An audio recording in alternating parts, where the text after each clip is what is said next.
말씀 보겠습니다. 잠언 23장 27절에서 28절 말씀입니다. 같이 읽겠습니다.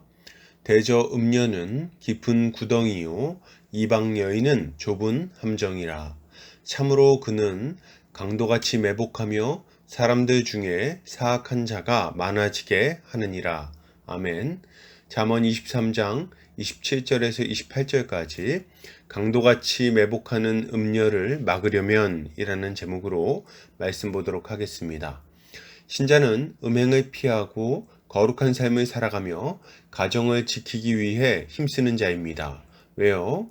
이것이 믿음에 합당한 열매임을 잘 알기 때문이죠. 오늘 본문을 통해서 이에 대해 함께 살펴보도록 하겠습니다. 오늘 잠언 기자는 대저 음녀는 깊은 구덩이요 이방 여인은 좁은 함정이라고 말합니다. 이것을 타번역본에서는 창녀는 깊은 함정이며 외간 여자는 좁은 구덩이다 라고 번역하고 있습니다. 여기서 깊은은 아모크라는 단어를 사용하고 있는데 이 단어는 깊은, 탐지해낼 수 없는 등의 의미를 가지고 있습니다. 그리고 좁은은 차르라는 단어를 사용하고 있는데 이 단어는 좁은, 고통 등의 의미를 가지고 있어요. 정리해보자면 음녀는 깊은 구덩이와 같고 이방 여인은 좁은 함정과 같다고 말하는 것입니다. 여기서 좁은 함정은 입구가 좁은 함정을 의미하는데 한번 빠지면 도로 나오기가 매우 어려운 함정을 이야기합니다. 이것은 음녀의 유혹이 가진 성격을 잘 알려주고 있어요. 음녀의 유혹은 참 빠지기는 쉽지만 그곳에서 빠져나오기는 너무도 어렵다는 것입니다. 음녀와 이방 여인은 달콤한 말로 사람을 유혹합니다.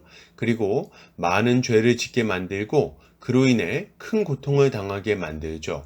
문제는 자신의 잘못을 깨닫고 돌이키려고 할 때 그것이 참 어렵다는 것입니다. 우리는 많은 사람들이 끝이 뻔히 보이는 음행의 늪에 빠져드는 것을 보게 됩니다. 이들은 꼬리가 밟히고 비참한 처지가 될 것이 너무 확실한데도 불구하고 그 죄를 끊어내지 못합니다. 왜 그럴까요? 이러한 죄는 마약과 같아서 사람이 빠져나오려고 해도 쉽게 놓아주지 않기 때문입니다. 우리가 기억해야 할 것은 이 죄가 나 혼자서 저지르는 죄가 아니라는 점이에요. 이 죄는 얽혀있는 사람이 있고 나 한 사람의 회개로 끝나지 않을 때가 많습니다. 악한 음녀는 또다시 유혹할 것이고 때로는 그 약점을 잡아 위협을 가하기도 할 것입니다. 그런 연고로 쉽사리 죄에서 벗어나지 못하고 계속 죄의 자리에 머무르게 되는 일이 발생하는 것입니다. 어리석은 자들은 속으로 생각합니다. 이건 순간의 이탈이야. 내가 마음 먹으면 다시 되돌릴 수 있어. 그러나 아니요. 그렇게 쉬운 문제가 아닙니다. 이것은 마치 좁은 함정과 같아서 빠져나오려고 해도 다시 굴러 떨어지게 되는 거예요. 우리는 이것을 알고 처음부터 크게 주의하며 경계하는 마음을 가져야 하는 것입니다. 이어서 잠언 기자는 참으로 음녀는 강도같이 매복하며 사람들 중에 사악한 자가 많아지게 한다고 말합니다. 이것을 타번역본에서는 그녀는 숨어서 남자를 노리다가 남자들 가운데 배신자들을 길러낸다 라고 번역하고 있습니다. 여기서 매복하다는 아라브라는 단어를 사용하고 있는데 이 단어는 숨어서 기다리다, 매복하다 등의 의미를 가지고 있습니다. 그리고 사악한 자는 바가드라는 단어를 사용하고 있는데 이 단어는 배반하다, 속임으로 대하다, 죄를 짓다 등의 의미를 가지고 있어요. 그러니까 정리해보면 음녀는 강도같이 매복하고 있다가 사람들을 덮칠 것인데 이것으로 배우자를 배반하고 믿음을 배반하게 만든다고 말하는 것입니다. 이것은 음녀가 얼마나 적극적이고도 교활하게 희생자를 찾는지를 알려주고 있습니다. 이것은 적극적으로 이 음녀의 공격에 대처하고 깨어있지 않으면 누구라도 넘어질 수 있다는 걸 알려주는 거예요. 나는 그런 죄를 짓지 않는다고요? 나한테는 그런 일이 없을 거라고요? 아니요, 그렇지 않습니다. 깨어서 경계하지 않으면 누구라도 음녀의 유혹에 넘어질 수 있는 거죠. 음녀가 하는 일은 명백합니다. 그는 사람을 유혹해서 배우자를 배반하게 만들고 믿음을 배반하게 만듭니다. 그는 하나님 앞에서 한 서약을 어기게 만들고 그로 인해 하나님 앞에서 큰 죄를 짓게 만드는 거죠. 당연한 말이지만 이런 죄를 짓는 사람은 가정을 잃어버리고 믿음을 잃어버리게 될 것입니다. 그리고 비참한 삶을 살아가게 되겠죠. 우리는 이것을 알고 크게 경계해야 하는 것입니다. 그러므로 여러분, 이것을 생각할 때 신자는 어떠한 태도를 가져야 하겠습니까?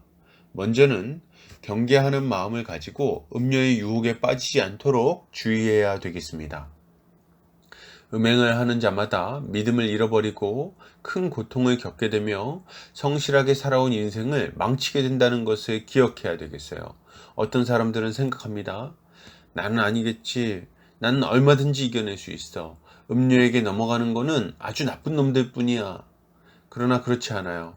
이것은 어떤 특정한 사람들에게만 찾아오는 유혹도 아니고 어리석고 연약한 사람들만 넘어지는 것도 아닙니다. 심지어는 믿음이 없는 초신자들만 미혹되는 것도 아니에요. 신앙의 연륜이 있고 심지가 굳고 강건하며 행복한 가정생활을 하고 있는 사람들에도 얼마든지 넘어질 수 있다는 말입니다. 그렇기에 우리는 우리의 안전함을 장담하지 않아야 됩니다. 도리어 우리는 언제든지 이런 유혹과 시험에 넘어질 수 있다는 것을 알고 과하다 싶을 정도로 경계해야 하는 거죠. 유혹의 자리나 미혹의 자리를 피해야 되겠습니다. 그런 자리에 가서 유혹을 견뎌보겠다고 말하는 것은 어리석고 미련한 모습이에요. 우리는 요셉의 모습을 주목해서 봐야 됩니다.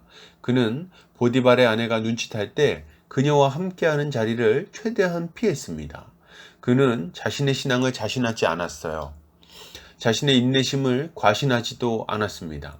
그는 위험한 상황을 만들지 않기 위해 힘썼으며 유혹의 순간이 찾아왔을 때는 그 자리에서 즉시로 도망갔습니다. 가만히 머물러서는 도무지 유혹을 이길 수 없다는 것을 알고 도망한 거예요.